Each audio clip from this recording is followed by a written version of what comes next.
Hello everyone, welcome to my another blog.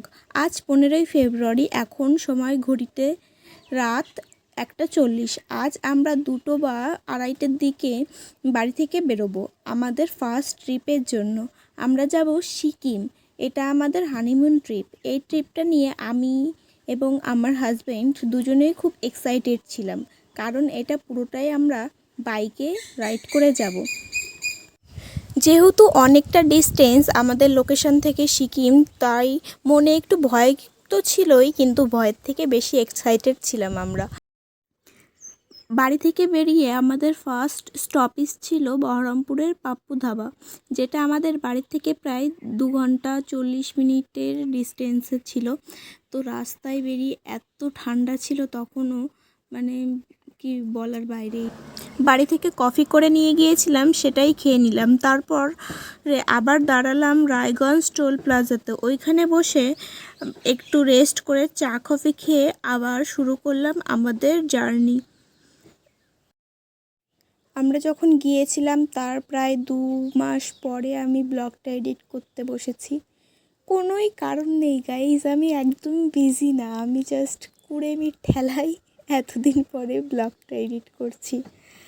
তো যাই হোক, তোমরা যারা যাবে বাইকের ট্রিপে, তো তোমরা সাথে একটু চা কফি কেক বিস্কিট এগুলো ক্যারি করবে, যাতে রাস্তায় তোমাদের কোনো প্রবলেম না হয়। তারপরে জল, মেডিসিন এগুলো তো নেবেই, এগুলোর খুবই দরকার হয়। উপরে উঠলে তোমরা সারাদিন যখন বাইকে জার্নি করবে খুব টায়ার্ড হয়ে যেতে হয়, আর মেডিসিনের তখন খুব দরকার পড়ে। আমরা তারপরে দুপুর 1টা নাগাদ শিলিগুড়ি টাউনের থেকে ওই 15 থেকে 20 কিলোমিটার আগে একটা রেস্টুরেন্টে বসে লাঞ্চটা সেরে নিই। তারপরে আবার আমাদের জার্নি শুরু করি।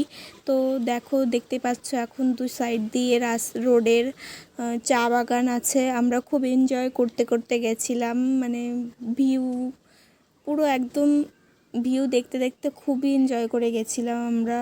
মানে জাস্ট আমি ব্লগটা এডিট করছি, এখনই মনে হচ্ছে ভিডিওগুলো দেখে আবার যাই, এরকম মনে হচ্ছে।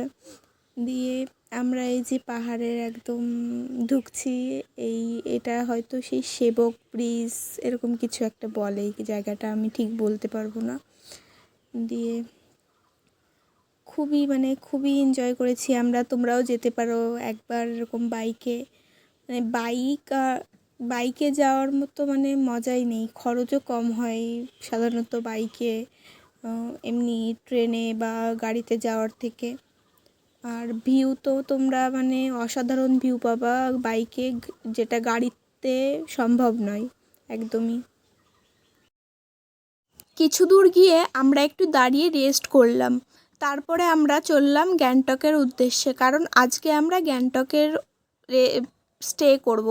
তারপরে গ্যাংটকে গিয়ে একটা হোটেলে রুম নিয়ে সেখানে একটু রেস্ট করে সেখান থেকে ফ্রেশ হয়ে চলে গেলাম গ্যাংটকের এমজি মার্কেটে। সেখানে একটু ঘুরে ডিনার সেরে তারপরে রুমে চলে আসলাম। তো আজকের ব্লগটা এইটুকুই।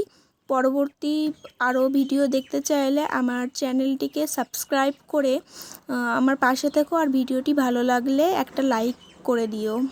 তো বাই।